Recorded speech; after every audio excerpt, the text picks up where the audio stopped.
Good morning. I am Julie Rosenberg and I'm the Executive Director of the Australian International Development Network, AIDN, as it's kind of cutely known. I will take this opportunity to acknowledge the very brave and proud traditional owners of the land that I'm beaming to you from, Gadigal people from the Aurora Nation. This is the third session in a four-part series, and I have found it absolutely fascinating, all three segments. Today is on local leadership or local sustainability, however you like to phrase it. 3 months ago or maybe it's actually more now, 4, we were living in a tumultuous world, and now it's just all in carnage, it seems. But nonetheless, we've learned that the need across the globe is not smaller, it's bigger, if anything. And today, we're going to listen to a group of people who are doing amazing work in this particular segment. Matthew Morey, the CEO of ACFID, is going to introduce each of the panel, and they're going to talk a little bit about how their needs are outstanding after the decision from USAID to withdraw. And I think everyone needs to remember that it's not just USAID, it's across the globe.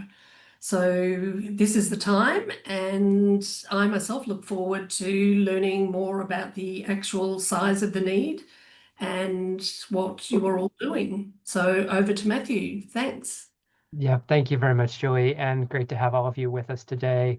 ACFID has been pretty excited to be able to partner with AIDN in this series of 4 events, focusing on some of the sectors and some of the programs that have been the most impacted, the most deeply negatively impacted because of the changes that Julie spoke about. And so this week, as she's mentioned, is around the impacts on local partners in particular. And I actually have thought this is one of the most important ones that we're doing in the series, just because I have heard firsthand from many of the local partners who've been talking about the really dramatic impacts that the changes have had on them. As I start, I'm going to share a few slides, which just give you a bit of a picture of the context, and then we'll be handing off to some of our members who are going to be sharing about their work. I'll remind everybody that this is being recorded, and part of the reason it's being recorded is because it will have a life beyond this 1 hour today. It's going to be shared more extensively and available to others within the AIDN network who might want to watch this and understand where they could prioritize support, or how they might be able to be part of the solutions in this with this challenge. The graphic here, most of you will know who ACFID is. The image, which is that mosaic of different logos, gives you a sense, at least at a high level, of the breadth of membership. ACFID represents 130 agencies who are involved in international development across Australia, and these are the sorts of programs that we put on to be able to tell the story and share the work that they're doing as we connect with supporters in Australia. The slides will give you a bit of a sense of the global snapshot. As Julie said, it's not just USAID cuts. This slide alludes to the fact that actually across the entire official development assistance spectrum, there are a lot of governments who are cutting back their funding.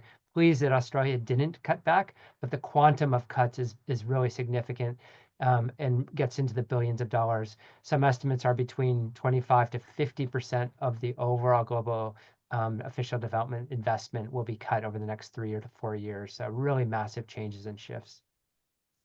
The next slide talks about a survey that we did specifically with our members, and highlighted that just off the back of the USAID cuts, there was about $400 million in programs that our partner organizations, our members, had been impacted by that, in 120 projects around the world. And the 20 partner or country office closures speaks to some of the challenges we're going to hear about as people share today. On the next slide, we want to get into the details about some of the impacts on these stop work orders on local partners. This 8 boxes really captured some of the thematic feedback we've heard, not just from our members, but actually as we've looked at other peak bodies who represent members around the world and said, how are local partners most significantly impacted? And I think you will hear all of these 8 spoken to in different ways from the projects that are shared, but certainly offices have been closed, significant financial uncertainty, and at the end of the day, really negative impacts on the communities that are being served. So this isn't about, how do we protect local partners? It's about the fact that local partners are such a key partner and play such a key role in actually addressing poverty and justice issues in the communities where they're based. As you can see here, when we surveyed our members, about 70% of them said that there were direct impacts on their local partners. In fact, I think the number's higher than that because not all of our members have replied, but it's one of the biggest aspects of the cuts that we've seen. And the next slide talks a bit about the how that's divided in terms of the breakdown of projects, local partners who were getting direct funding from USAID, but many of them, the impacts are not the direct cuts because they were not direct recipients, but because the ecosystem, the development banks, the multilateral institutions, or say the Ministry of Finance or Health or their local partner education from the local government has had their funding cut, and thus the local NGOs have also been impacted. So the ripple impact of how these cuts have been done has been significant on local organizations. Again, you'll see how in our own survey, we were hearing how local partners are being impacted. And the biggest was just losing capacity and having to close their offices. And of course, that means their work's not being done. And that's the story, I think, on the final slide as well, which is a case study. I'm not going to talk you through this. We are going to share these slides after the fact. But this is a very specific example of a project in actually in Nigeria and Africa where it tells the story of how the cuts actually impacted both the project that was already in train in terms of being developed, but how 100,000 people and communities who are going to lose access to the ability to get safe water because of the cuts. I do want to really spend the majority of our time today hearing from our members as they tell very specific stories from different countries around the world. And each of them is going to have 5 minutes. We are going to be quite legalistic about that 5 minutes because we'll have some time at the end of the presentations for discussion as well. And I encourage you, as you're hearing what's being said, either stick a question in the chat box or feel free to hold that to the end and we'll have space to have those discussions. The first member that I'm going to ask to speak is Andrew Catford, who's from International Needs, and I believe he's going to talk a little bit about the work in Uganda. Great, thanks, Matthew. And I might just share there. Did that come through okay? Yep, we can see that. Yes. Thumbs up, great. Okay, so thank you for this chance to speak today. So my name's Andrew Catford, the CEO of International Needs Australia. And just to set the scene, there's the senior management team of our partner in Uganda when I visited them last year. A really great local NGO with a local board, staff and management, and that's the management team there. And I think for me, with changes in USAID cuts, there's the effects on international NGOs, but I'm really glad to have this discussion about local partners because when you're a local partner, these changes can even be more significant as they were for our partner in Uganda. Just quickly, the mission of International Needs Australia is to build local partners and empower women and children to escape extreme poverty. So we're zooming in on the 692 million people in extreme poverty and working with them in 9 countries. We're not a huge organisation, but very focused on that, and particularly on working with women and children. Like many on the call, we've learnt the lesson over 50 years that you invest in women and children, it makes a big difference on lifting people out of poverty. But we do it exclusively through local partners. So for 50 years, we've always worked through partners. We came out of a thing called the Lusan movement in the church sector, which was about empowering local church and also local partners in development. So we've been working through partners for 50 years. The partner I wanted to highlight is in Uganda. And look, it's not a big project they have and that they've lost as a result of the US aid cuts, but I think for us it just really shows what the impact can be on a small partner. So our partner there's got a budget of about $2 million US all up, and they lost one project worth 75,000, which maybe doesn't sound a lot as a dollar term or out of even that budget, but it has big implications. And I think lots of small local partners have had this issue. So they had money for PEPFAR. If you've heard of that, the President's Emergency Fund for HIV/AIDS was running for over 20 years. And actually, our partner had received funding for over 20 years. So when I say multi-year, that's multi-year if ever I heard it. And they lost that funding very recently, 31st of March. So it's very fresh that it finished. And our partner was actually with us last week. So it was one we were discussing. And for them, as you said, Matthew, you lose staff. So they lost 8 out of 14 staff at a particular health centre in a high prevalence area. And they've been doing HIV/AIDS treatment with those funds. With 800 beneficiaries, and also prevention in a catchment area of 30,000 around that clinic. And the area has a HIV/AIDS rate of 9%. So, it's a hotspot in current terms, but, that just immediately was cut. So you can imagine the sort of effect on them. The next slide, sort of last slide I wanted to show was just sort of how we deal with this and things we'd been doing as an agency before this happened to help our partners become more sustainable. So as I said, Andrew, sorry to interrupt you, but the slides haven't progressed. I don't know if you could look at that, but we're still on the first slide. Oh, I So if you didn't can jump to progress. slide, I think you're on slide 4. We just can't quite see it. Okay. Okay. It's showing it's progressed here. Okay, that's fine. I mean, they will be shared after the presentation, so people can look at it then too. No worries. Okay. So you can only, I'm not sure why that is, Matthew. It says it's sharing and on slide 4. That's fine. Go ahead. I didn't want You can to share it otherwise. Anyway, the last one is a nice model. It's of the different partner levels we have.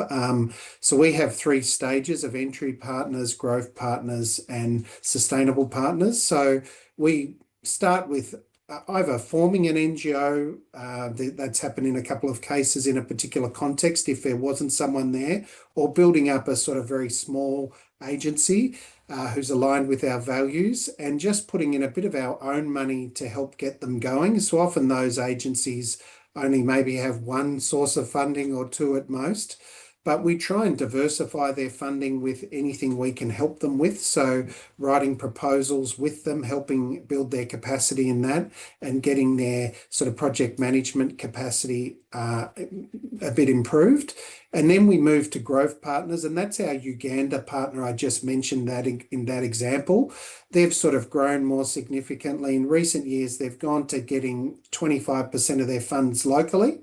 So that means sometimes they can come up with their own solutions to deal with changes like a USAID cut. So our partner in Uganda is a good example of that. And we usually, with those partners, introduce them to DFAT funding. And we all know anyone who's a DFAT partner, how much rigor is involved in that.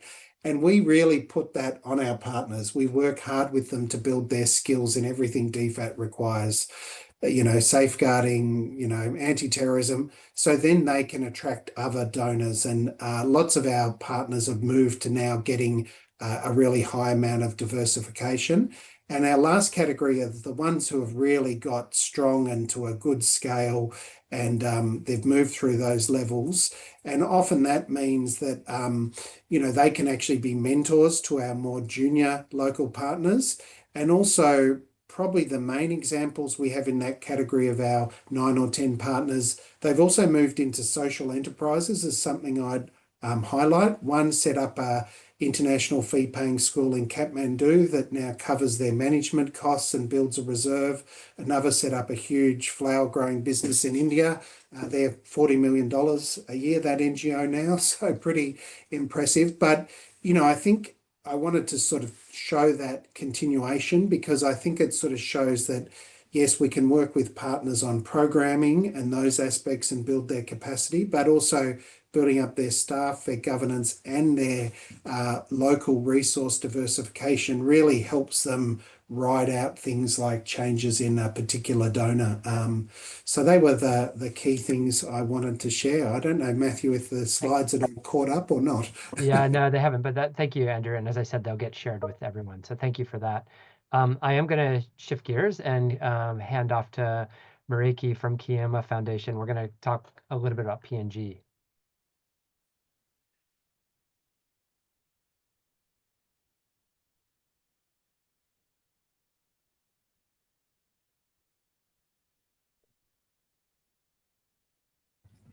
It helps if I get off mute, I would say.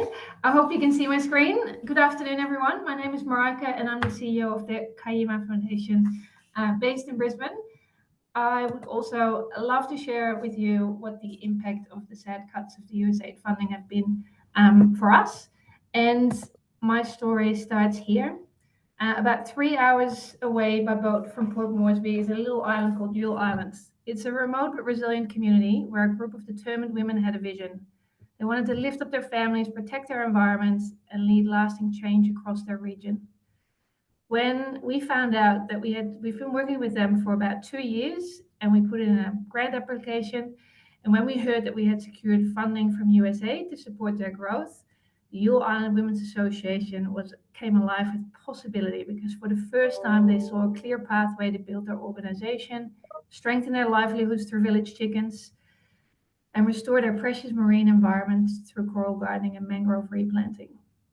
And so we got to work. We held elections for an executive leadership team. We ran community consultations. We launched a project alongside the federal member of parliament, who's also the Minister for Environment. And he committed to building a training center and provide ongoing funding for the activities. The policies were drafted, the plans were in place. We were ready to roll up our sleeves and begin the hands-on work with the community. But just as we were about to begin with the most exciting phase of doing the training activities, we received the devastating news that the funding had been paused and ultimately, end of March, got terminated. The project stopped before it could really truly start. And the community is devastated. The Yule Island Women's Association is devastated. And for us as Kiama, who are proudly community-led, we're heartbroken that we have let down this community and the people that we are here to serve. So the impact has been huge emotionally and financially, obviously as well for us as a small NGO. And I wanted to quickly highlight the things that we actually haven't been able to do, which would have made all the difference in these things. So our programs consist of a combination of things, and they work as a holistic model where we build the community capability so they can take it forward. But there's 3 elements: village chickens, coral gardening, and mangrove replanting. And actually got here on the coral gardening, as we all know, the coral reefs are heavily impacting the fish stock of all of our communities. So what we do is we do coral reef restoration with the community, and we provide then also chickens, because when the coral reef is restoring, you need an alternative livelihood because people have to stop fishing for a little bit. So that's where the village chickens come in. So we also train people on how to keep village chickens in your backyard.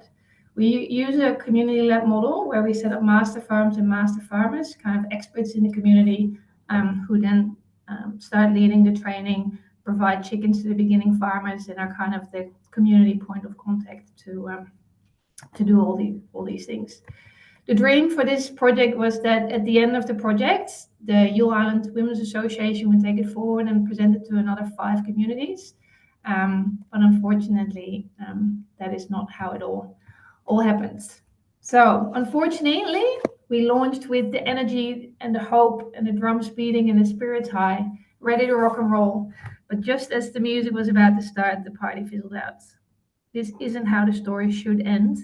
And the women of Yule Island have done everything right.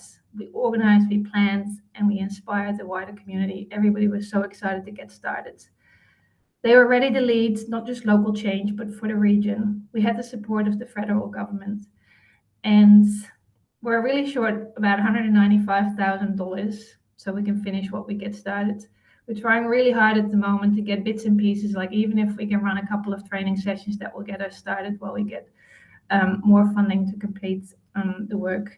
So if anyone on this call knows of everyone who can help, even in little bits, that would be very much appreciated. It would mean the world, not just to us, but also to the community in New Ireland, who feel empowered and want to finish the job and make themselves and us proud. Thank you very much. Yeah, thank you very much as well.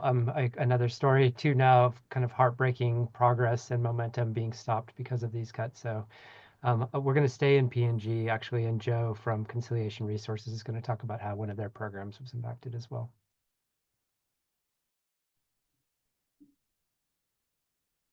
Hi, everyone. So my name's Joe. I'm with Conciliation Resources Australia, I think, which is a little bit unusual in the ACFID landscape in that we're a peace building organisation. So I guess we've been sort of playing around on the fringes of the development and humanitarian sector, both here in the region as well as globally. So I'll just quickly do a very quick summary of who we are.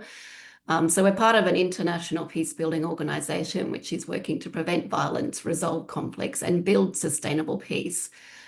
So we consider ourselves a convener or a broker on peace-building and dialogue processes. We actually started in the Pacific and we've got partnerships with local organisations in the Pacific region that span the last 30 years. But we're also working in conflict-affected zones in Africa, the Caucasus and Asia. So mostly our work is in either conflict zones or post-conflict zones. And I guess what we add in terms of value is bringing peace-building capacities to local organisations, as well as supporting sometimes intrastate or interstate dialogue processes. I think one of the things that we've been doing for a long time is enhancing an understanding of the root causes of conflict, but always working in partnership with local organisations, and that's bringing together communities, civil societies, government, with international peace-building actors. As I mentioned, our model globally is to establish these long-term partnerships, often with very small local peace-building organisations. In the Pacific, they are sometimes faith-based or secular organisations. But this is really to help them to develop their own capacities for local dialogue processes, as well as transforming conflict at the state level if needed. Particularly in the Pacific, we've been working in Fiji as a result of all the sort of constitutional crises after all the coups over the last 30 years, but also long-term relationships with Bougainville after the peace agreement, and more recently working in the PNG Highlands. We also have relationships in the Solomon Islands as a follow-up to the Ramsey peacekeeping mission there, and have developed a network of peace-building organisations there as well. Thank you for going on to the next slide. I just want to quickly talk about the impacts of both the USAID cuts as well as the sector on our CSO partners, particularly in Fiji and Papua New Guinea. So we've been, as I mentioned, we've been working with local organisations in Fiji, Transcend Oceania and the Pacific Centre for Peacebuilding for over 20 years now.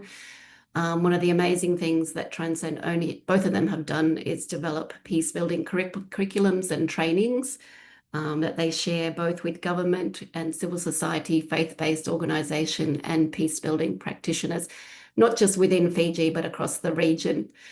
So because of funding cuts to the UK government FCDO office, unfortunately, the Transcend Oceania Peacebuilding Institute, which normally attracts some 30 to 40 participants every year. It's a 2-week training. It has representatives from Pacific Island governments, as well as CSOs, as well as sort of community leaders, including faith-based leaders coming from Bougainville, Papua New Guinea, Tonga, the Solomon Islands to participate in this training. Unfortunately, they've lost the funding for that. So I think that would have an impact not just for the local organisation, Transcend Oceania, but also for peace-building practice across the region. If you want to go to the next slide, then in terms of particular impacts of the USAID cuts, We have been working with local organisations in the Highlands region of Papua New Guinea, I guess, over the last 3 years or so. For those of you unfamiliar with the PNG Highlands, it is an area quite impacted by tribal violence and conflict, as well as a lot of the sort of political difficulties within PNG, and it's a very difficult environment to implement any development programming or humanitarian programming. And so we were very excited to establish these relationships with the Young Ambassadors for Peace in Hela Province, as well as the Hela Women Peacebuilding organizations. We are in the second year, or heading into the second year, of a USAID-funded project, working with those local organizations on developing the YAP Centre for Peace, running peace-building workshops, which would support sort of local dialogue processes to try to resolve some of the conflict that happens as a result of tribal conflict. The USAID cuts have had an enormous impact, particularly on the Young Ambassadors for Peace organisation. They operate in a very difficult environment, and they had created, well, USAID had created a lot of expectations by bringing this peace project into the Highlands region. So we understand that, government officials, local communities are very disappointed at what they saw would have been a critical investment in peace building in the region. And so it's impacted not just the operations of the Young Ambassadors for Peace, but also their safety as well by losing this funding. Joe, we're just on time. Thanks. Yeah. Okay. Yeah. I'm done. Yeah, thank you for that. And Right. I know there might be space for questions or to add Yeah. at the end. Thank you. Great. Thanks for that. And a good reminder as well, as you've been telling the story about how the UK cuts and other commitments are actually impacting partners too. Good. We're going to shift gears and have Michio from Action on Poverty share with us about some other work in the Pacific. Okay, thank you very much for the opportunity to present. My name is Michio Yamada. I'm a Asia Pacific Program Manager with AOP. So just a few words about AOP. We work in 16 countries across Asia, Africa, and the Pacific, mostly from local indigenous organizations with change makers to address the issue of poverty. So we were implementing a project called Pacific Health and Sanitation Solutions in 2 countries in the Pacific, Kiribati and Solomon Islands, supported by USAID Pacific American Fund. We were working through 3 organizations, local partners. One is FSPK, Foundation for People of the South Pacific, and the AOP Solomon Island, as well as Solomon Island Development Trust. And FSPK and the SIDT are very community-led indigenous organizations that have a long history in these countries and trusted organizations with the community. And just to give you a context, in the Pacific, the estimation is that only 55% of the population have access to basic drinking water, with a very lowest rate of sanitation services globally. And in Solomon Island, for example, 80% of the total population still practices open defecation. So the issue is quite serious. Through this 13-month project, we were aiming at improving access to water sanitation services in these vulnerable and the remote communities, and enhancing the adaptive capacity of community-based water management systems, while we are also trying to address women's and girls' needs by engaging them and empowering them in the process. So at the time of suspension or cancellation, we were negotiating a 6-month no-cost extension as we were coming close to the project, and we have lost about 600,000 Australian dollars to implement the rest of the planned activities over 7 to 8 months. And some of the expenditures that we have already incurred are also yet to be reimbursed by the donor to us. And one of the critical intended outcomes of this project, in addition to these two aims that I have just shared, we were trying to also build capacity of these three local partners in planning and implementing of development projects.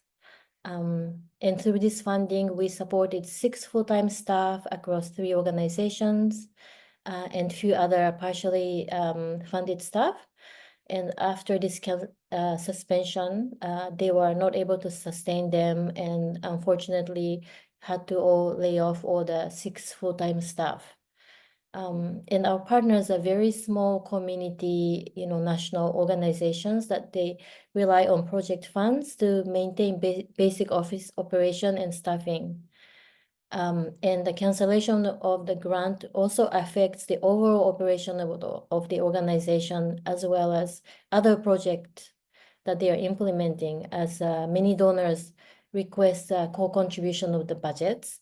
So, a lot of the projects have similar aims and then integrated to support, common outcomes. So through this partnership, we supported with the organization project planning, financial management, M&E, such as designing how to design baseline surveys, conduct a survey, and other technical areas like water and sanitation, climate change, gender, disability, and social inclusion, and other governance aspects like safeguarding. And these are, as we know, very critical skills for organizational development and further resource mobilization for this organization. And I would also like to emphasize that local capacity also means capacity that we have created in communities through this project. So close to 2,000 people lost access to the project, and our approach of community-led total sanitation, CLTS, was really gaining a momentum in the project, and these supported communities are beginning to mobilize their own resources to build toilets and water facilities. And the project was also in the process of providing disposable sanitary pads at schools and addressing stigma of menstruation among communities. And this has a huge impact on education of girls. So overall, the project cancellation has a huge impact on sustaining gains made through the project and the capacity and the sustainability of these local partners that are doing critical, essential, services supporting the communities. Thank you very much. Yeah, thank you, Michio, for painting that picture and the context and the need. Catherine from Union Aid Abroad is going to share next. Yeah, thanks, Matthew, and thanks to ACFID and AIDN for hosting this webinar. I'm Catherine Middleton. I'm the International Program Manager at Union Aid Abroad, a feeder. So Union Aid Abroad is the global justice organisation of the Australian trade union movement. We work in partnership with 42 currently civil society organisations, which includes trade unions, NGOs and women's organisations across 13 countries. And we support just action with our local partner organisations to meet practical needs on the ground, but simultaneously to build the capacity of those partner organisations and local movements to define and fight for their rights.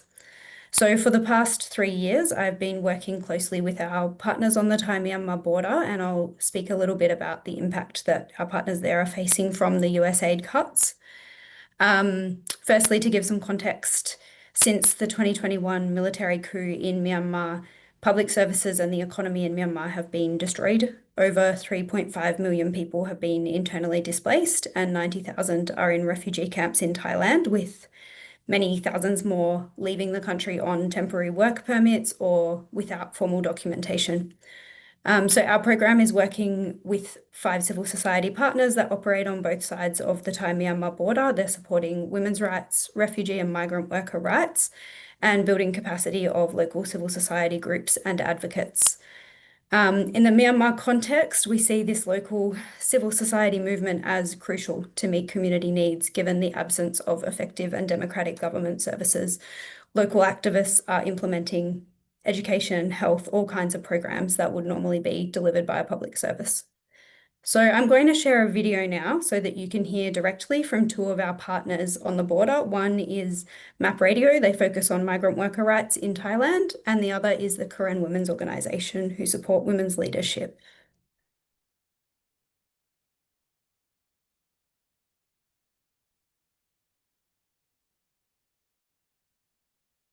ก็เป็นเรื่องของการตัดงบจากผู้อพยพนะครับค่ายผู้ลี้ภัยอย่าลืมว่าประเทศต้นทางเมียนมาเนี่ยมีผลกระทบจากการยึดอำนาจนะครับเรื่องของสงครามระหว่างชาติพันธุ์ส่งผลทำให้เรื่องของผู้อพยพจากในเมียนมาเนี่ยเข้ามายังประเทศไทยตามแนวตะเข็บชายแดนเนี่ยมีจำนวนมากและขึ้นจะนับแล้วเรียกว่าจะมากขึ้นทุกวันนะครับพอมากขึ้นแล้วเนี่ยกลุ่มคนเหล่านี้ยังต้องการที่จะรับรู้ข้อมูลข่าวสารอยู่นะครับแต่ถ้าถูกปิดกั้นไปทางสื่อวิทยุหรือว่าไม่ได้รับการสนับสนุนเนี่ยกลุ่มคนเหล่านี้ก็จะไม่มีเรื่องของการรับรู้ข้อมูลข่าวสารที่จะเป็นประโยชน์ต่อตัวเขาเองนะครับ le ta huda gela ta ta pote to ko te watu wa ta hi khole lo ta ta thinde ne apu ki khane papa lo di ga do tamma ye po akakai do ta kan ne tan la wa ma lo jak dai tamma la ta la de blo ko wi ne ta au pho te ta pha ne papa lo jak ta ki pa ta ma lo jak ja ni ba ne pa ta huda ge te pha ne ba patu ki khala ka chi lo ma no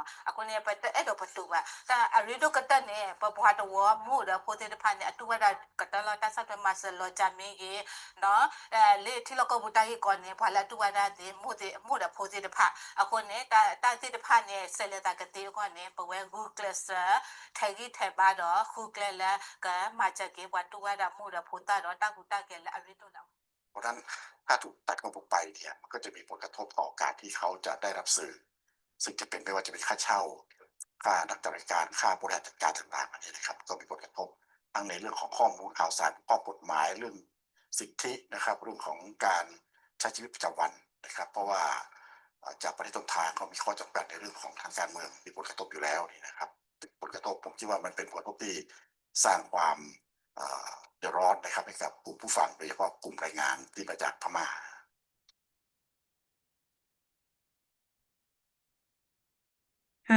Thank you. So many of our partners, including the partners that you just heard from, who have been affected by the USAID cuts, have also been impacted in recent years by cuts from Sweden and other European funding sources, as we've heard earlier in this webinar as well. But particularly the immediate freeze of USAID funding has left partners reeling. They're unable to see out the commitments that they'd made to their communities and trying to manage the impact on their operations and staffing. So as an example, KWO lost around 13% of their income overnight, and our worst affected partners have lost up to a third of their funding. So our end of financial year appeal is going to be launched in the coming week, which is themed around solidarity with our partners on the border affected by this situation. So I invite you to contribute or share that call with your networks. Thank you. Yeah, thank you very much, Catherine. It is powerful to hear from those voices from the partners directly as well. So thanks for sharing that video. We have two more presentations, and then we have a little bit of time for questions. So again, I've mentioned earlier, but if you've joined late, if you want to put questions in the chat box, you're more than welcome. Otherwise, we're happy to have those just brought when we have the space for that. Next is we're going to hear about some of the work in Bangladesh that's been impacted from Nicole from Caritas. Thank you, Matthew, and thank you to ACFID and AIDN for what is a really great initiative. We can already hear how huge the need is. I'm here to talk to you from Caritas Australia, and I'm here to talk to you about Caritas Bangladesh. That is a shot of them there. But what I thought I might do, I've got someone else controlling my slides, but next slide, please, is just tell you a little bit about Caritas very, very quickly. We've been around for over 60 years, and we very much work with local partners across the globe, across 57 programs at the moment in 37 countries, and we've responded to 30 emergencies in the last year. We're part of a very, very large network, a Caritas Internationalis network, which means that we have partners in over 200 countries and territories. So onto the next slide, really what I wanted to focus on was talking to you about Caritas Bangladesh. They're a big organisation, they're well known in the country. Bangladesh is one of the world's poorest and most disaster-prone countries. It's got, small and large-scale disasters pretty much every year. Caritas Bangladesh has been there since the 70s. It's really part of the fabric of the country, and it works across food security, water sanitation, all of those community development sorts of programs that are really important. And it certainly works very much within that disaster management and disaster response area. It's got really strong ties with its government and with the UN, and it is a large operation, but it has been very heavily affected by the cuts. So it operates across 52 of Bangladesh's 64 districts with 441 offices and over 3,000 staff. So it is a big operation. So just to the next slide, just to outline the cuts that it's faced. And really, as we've talked about, we've seen all of our local partners be impacted in some way, shape or form by funding cuts. Why did we choose Caritas Bangladesh for this particular, presentation and opportunity? I think it's just really hit hard, not only on the organisation, but on some critical programs. So they've had a cut of over $3 million US, and that's, just under 4 million. That's 11% of their budget, and it's got really considerable impact to the organisation and its work. 287 staff were cut, but this importantly included 40 technical advisors in key areas like WASH, shelter, education and disaster risk reduction, which really concerns the organisation about the level of work that it can do moving forward. The abrupt termination also of 3 really critical programs mean that 180,000 people are without important disaster response support. And part of this work too was headed towards an early learning warning system for landslides, which is really critical in the country. So next slide, please. As I was saying, so these projects were really crucial. So that it's a disaster-prone country. Caritas Bangladesh is critical in the disaster response within Bangladesh, and these critical projects are really important that we get them back up and running. The first one is for disaster-affected communities, and that was that 180,000 people that I was speaking about.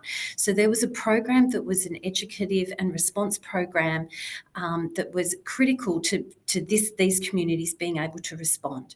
The other one was a landslide early warning system project. It's an online system that was underway, a first of its kind in the country, and that's had to be terminated. And that would really affect over 30 million people because that was something that was being rolled out across the country. So maybe if I go to the next slide, just to speak of the technical support, what the funding would do, it would be allow them to get their technical support back up and get them to get these 2 critical programs going. It could also, if they got enough funding, assist them in getting their online system to support logistics up. Most important thing to them, though, are these projects. So just the next slide, they're looking for, well, the whole, if you like, is 1.5 million Australian over 2 years. Now that can be segmented, and I haven't done it in this program, but we'd be happy to talk about it. But there are the 3 projects that they're doing, 2 which are critical around disasters, and I think that it's really important for the country as a whole that these projects get back up and running. So thank you. Thank you very much, Nicole. And it's hard to imagine almost 300 staff being lost and the impacts of that. So thank you for sharing that. Final presentation is from Care Australia talking about building resilient communities, and I'll hand over to Charlie to take that. Thank you, Matthew, and thanks again to ACFID and to AIDN for hosting this. I feel very privileged to have the opportunity to speak with you all today, and also to learn from our peers of the similar impacts that we're feeling across our sector. I do have a presentation, and it doesn't seem to be, I'm not sure what you can see. Can you see the presentation there? We can see the slides, yeah. Okay, excellent. And can you see them when I scroll along? Yeah. Okay, excellent. So before I launch into taking you back to the Pacific, for anyone who doesn't know CARE, we were born out of the US post-World War II. It was the Cooperative American Relief to Europe, with care packages being sent to Europe to help support the recovery from devastation there. Our mission is to work around the globe to save lives, defeat poverty, and achieve social justice. And we're seeking a lot of hope, inclusion, and social justice where poverty has been overcome. And we do put women and girls in the centre because we know that we can't overcome poverty until all these people have equal rights and opportunities. Like in FY24, globally, we reached 19 million people through our humanitarian work. Again, putting gender at the heart of that, because we know that women and girls are disproportionately impacted by disasters due to the increased risks of GBV, malnutrition, increased domestic labour, limited participation or access to decision-making fora, and barriers to education, employment and services. Across PNG and in Vanuatu, before I go there, in terms of the impacts to USAID, Care globally has received almost half of their awards have been cancelled, and we're still receiving termination notices. So we received another termination over the weekend. We thought the terminations were done, but apparently not. They're still working their way through. And in the Pacific alone, we've lost projects in Kiribati, PNG, Samoa, Timor, Tonga, Tuvalu, and Vanuatu. So quite a significant loss to our portfolio. And of course, there's the added implications of the gender equity and diversity, equity inclusion work, the stop work orders, and the limitations from the US government on the work we're doing in those spaces. So quite a significant impact to Care as an organisation globally.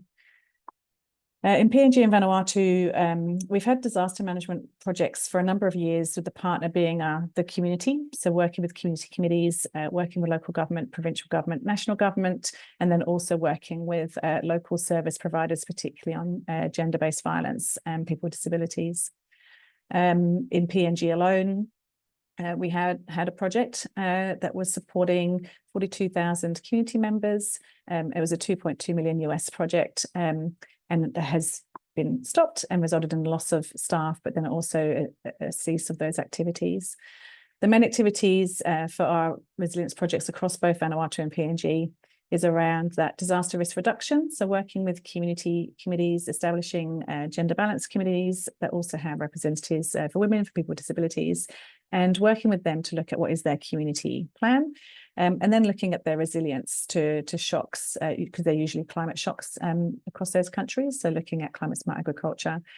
We also facilitate family business management training in PNG, family financial management training in Vanuatu, which is a facilitated discussion with households where they look at their income and expenditure and allows them to look at a savings plan for their household so that they're more resilient to shocks.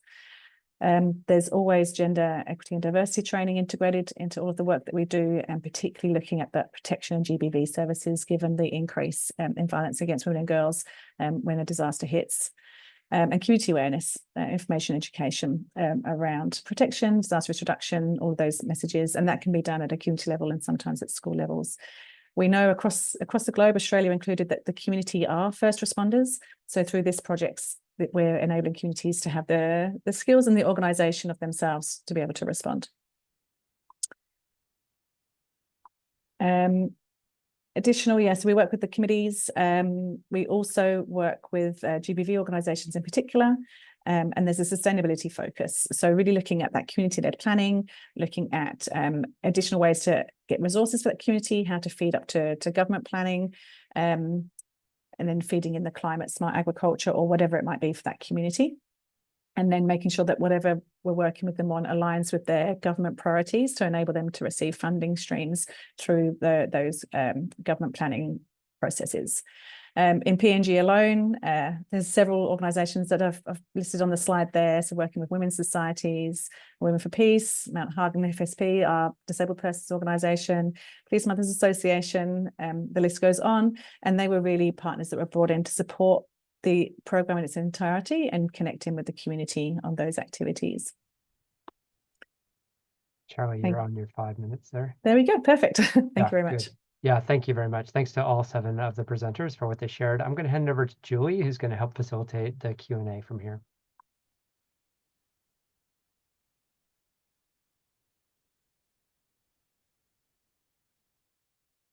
She finds her off mute button. I will invite people while she's doing that. If there are people ask a question. Go ahead, Joey. I'd pulled my computer forward, my mouth was just playing up. Do we have any questions? I myself wanted to make a comment more than a question, and it flowed from Marika from the Kima Foundation about the outbreak. Like we heard all of the categories of, yes, loss of staff and close of offices, and I mean, the ramifications are massive, but also, like, I think that gets overlooked is just the heartbreak of working and hearing these constant stories, getting so close to helping someone and then having it all whipped away. I guess I mean, whilst I knew about it, I kind of hadn't factored it in as highly. I'm not sure that we do. No one seems to have too many questions in the chat box. I'm wondering if anyone has had a really good response from a philanthropist stepping up in any of these to actually go, we're going to increase our giving because we're cognizant of the fact that, you know, the reduction of aid has been such a hit. Has anyone got any good news stories? You know, I've read a couple of articles saying that philanthropy isn't stepping in, and yet I think there's been a big call to action. There's been some rapid response funds set up. You know, there's some movement, but I'm just wondering, like, from anyone at the panel, has anyone stood up, put their hand up? No? Yeah, okay. Hi, Julie. Maybe it wasn't a philanthropy, but one of the positive things that we have witnessed in Papua New Guinea is actually that the local government has stepped in and has committed some local funding to kind of at least keep some of the activities going. And we're talking small amounts, 45,000 kina here, 50,000 kina there, but it does show that they're like, no, we don't want you to disappear. We can't fund your projects, but while you are looking for, you know, filling the gap. So that's been really heartwarming to see that the local government has been like, hold on, stay here. What can we do for the next 3 months? So I think that's been very positive. And one of our corporate partners lost over 50% of their revenue in the USAID cuts, but they have remained committed to spending still 1.5% of their profit to us over the next year. So I thought that was very admirable as well, because it was very easy for them to say, hey, this year we won't do anything. It's been a long-standing partnership. And yeah, I think those behaviors are fantastic to see, that people go, all right, we can't do everything, but we still want to support you and keep going with your work. Yeah, that's fantastic. Do you work with government normally? So is like this program a priority of government? We work with communities, so we don't go through government. But we do work with the local members. So we often see that the local members like, okay, we'll build a training center. We had in Bougainville now, so the minister saying we'll put 50,000 kina towards the continuation of the project. We just had in Port Moresby 45,000 kina towards monitoring of coral nurseries. So we inform them, we work with them, but they are not how we reach our communities. Yeah, but we work in partnership, like the Environmental Protection Authority as well. We can help them and they can help us. So that's there, but not financially usually. We have, sorry, it's Nicole from Caritas. We have had some real support from some of our philanthropy donors. I think what we found was when we were first speaking with them, there was a real caution because there was this feeling of instability and what was going to happen. They've all got boards that they're accountable to, etc. So what I'd say, and I'm sure this is across the board with everybody, what has really happened is it's really made us work so much closer with our donors, which I think is actually a good outcome. They want to get more entrenched, and we're able to bring them along for the journey and to give them the information and the detail. We've got them speaking to partners overseas, etc. And I think it's hopefully, if I can bring a positive out of what's a very negative situation, that's something that we've certainly seen as a positive, in that we're working closer with our donors. They're getting closer to what the needs are. Initially, that was for us to sort of be able to explain that there is stability still there amongst our partners, but there are these gaps. But yeah, I think that's been a positive anyway, that we've sort of taken out of it. But there's still obviously big gaps to fill. Yeah, right. Well, that's good to There's hear. two. Oh. Oh yeah, I was just going to say there's two questions in the Oh, chat. my mouse is not working. That's okay. I thought maybe they just came in when you were having that discussion. So Leah asked a question about the future as you build, implement, and try your best to complete these programs. How are you planning for community engagement in the medium to long terms? Sorry, long term in these new conditions. So if anyone from the panel has any wants to jump in and answer that question, it's open to anyone.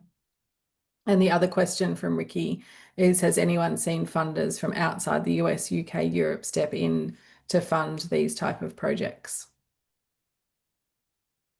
I'm happy to kick off. Charlie from Care here. In terms of engagement with the community, we generally have a portfolio of program with communities, so we are able to maintain our relationship with communities. We have unfortunately had to lose some partners through these cuts though, but they've been very open discussions. People know what's happening around the world generally. They can see this is quite an extraordinary event. And so I've been so surprised at how understanding our partners and communities have been around the situation. And I feel like it's almost brought everyone together in okay, we all need to work on this together and find alternate ways.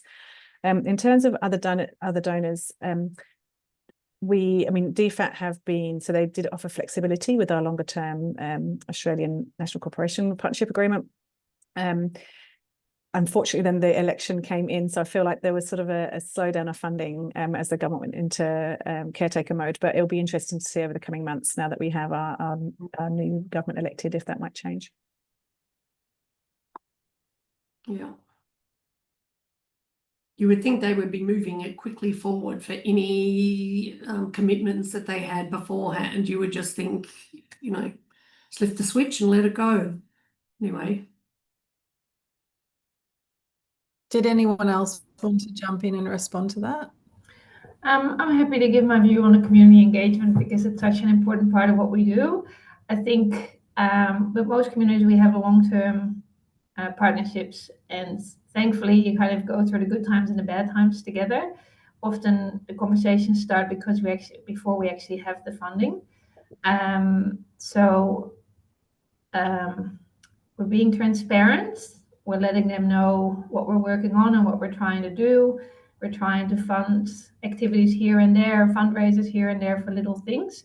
So we're keeping an active engagement with the communities. They've also started stepping up and looking at local grants.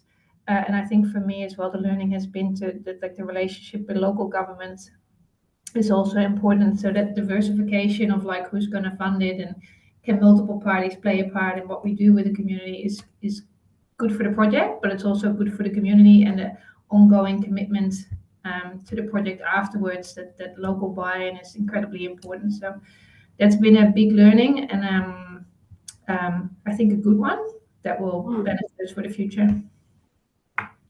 Brilliant.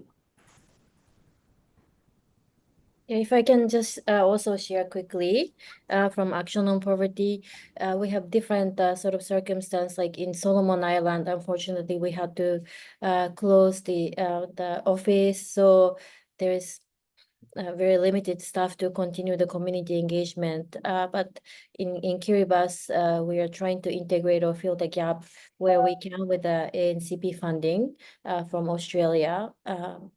Where we can, but I think now we are really trying to focus on trying to mobilize funds for the local organizations, not necessarily from AOP if the funding is, geared towards a local capacity, but, finding opportunities and really helping them to write the proposal so they can access either local funding or other international funding, geared towards these countries.